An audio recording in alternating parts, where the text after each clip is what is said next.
Governor Walker today signing into law new rules for the state's job creation agency. And also today, the Wisconsin Economic Development Corporation's Board of Directors approved some new policies. Now, the group is trying to improve its operations and its image. Both were tarnished after a state report said that the organization broke state laws, lost track of money, and awarded contracts to unqualified companies. Fox 11's Bill Miston brings us balanced coverage.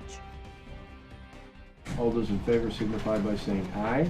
Aye. And with that, the embattled Wisconsin Economic Development Corporation, or WLUK, approved new organizational policies. Private companies or public companies need to do preventative legal medicine, not only to rely on our outside auditors, but to make sure that our internal procedures are being followed. WLUK Secretary and Chief Executive Officer Reed Hall says the new policies include better tracking of employee purchases, outstanding loans, and the acceptance of gifts. The rules come following a scathing report by the state's nonpartisan Legislative Audit Bureau. WLUK provides money for businesses to help foster jobs. I think there's going to be great comfort within the board and I think within the legislature that we're following these policies.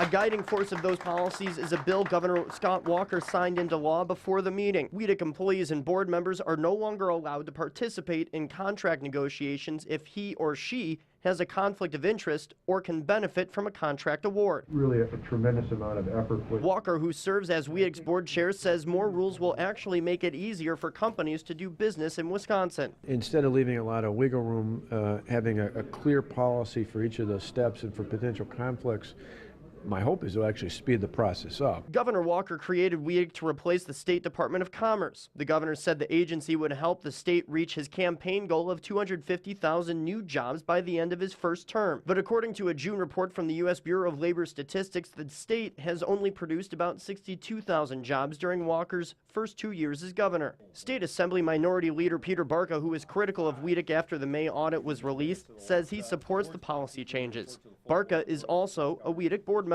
The last couple of years, we were in shambles, and anybody would be. I mean, to have a change of that magnitude requires careful planning, and that's what was missing. Barca says now's the tough part, policy implementation. In Ashwaubenon, Bill Miston, Fox 11 News.